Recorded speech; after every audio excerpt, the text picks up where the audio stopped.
Bonjour à tous et à toutes. Aujourd'hui, je vais vous présenter les chaussures que l'on peut porter, que l'on peut mettre ou que l'on peut chausser.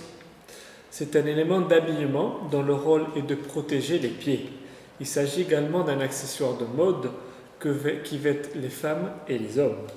Le terme chaussure dérive du verbe chausser. Il existe différents types de chaussures. On a les chaussures pour faire du sport, que l'on appelle plus singulièrement les tennis, les baskets ou les chaussures de sport. On a aussi des types de chaussures plus spécialisées, comme les chaussures de montagne, les chaussures d'escalade ou les chaussures bateau, en espagnol nauticos. On a aussi les chaussures classiques ou les chaussures de ville qui ont un usage quotidien. Ce sont des chaussures qui servent pour aller au travail en général.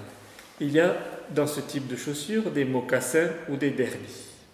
Pour les femmes, on parlera de chaussures à talons aiguilles ou aussi de derbies ou escarpins.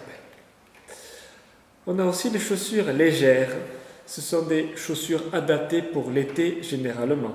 On parle de tongs, chanclas, des nu-pieds, des espadrilles ou encore des mules pour les femmes. Quand nous sommes à la maison, nous en profitons pour nous détendre et changer de type de chaussures. Pour se chausser, on se chausse avec des pantoufles, des charentaises ou encore des chaussons.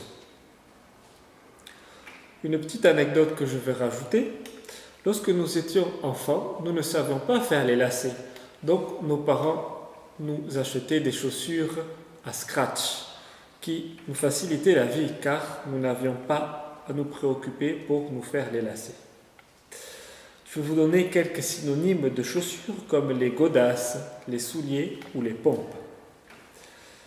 Pour connaître un peu les différentes parties de la chaussure, nous allons voir donc le talon et la semelle qui forment la partie inférieure de la chaussure et donc qui protège le talon et la plante de notre pied.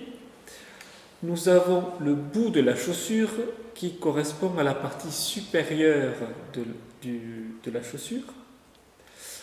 Nous avons après la languette qui est la partie supérieure et en dessous des lacets, donc qui permet de serrer la chaussure, et ainsi que les lacets qui permettent de, bien évidemment, serrer la godasse. Alors, je vais terminer avec une expression qui a été faite par Christian Dior, et donc qui va peut-être vous paraître un peu spécial, mais qui est une belle phrase. Donc, vous en serez jamais assez soigneux quant au choix de vos chaussures. Beaucoup de femmes pensent qu'elles n'en sont pas importantes. Mais la vraie preuve qu'une femme est élégante est sur ses pieds. Voilà, écoutez, j'espère que cette leçon vous a permis un peu de retenir du vocabulaire et de connaître les différentes chaussures qui existent.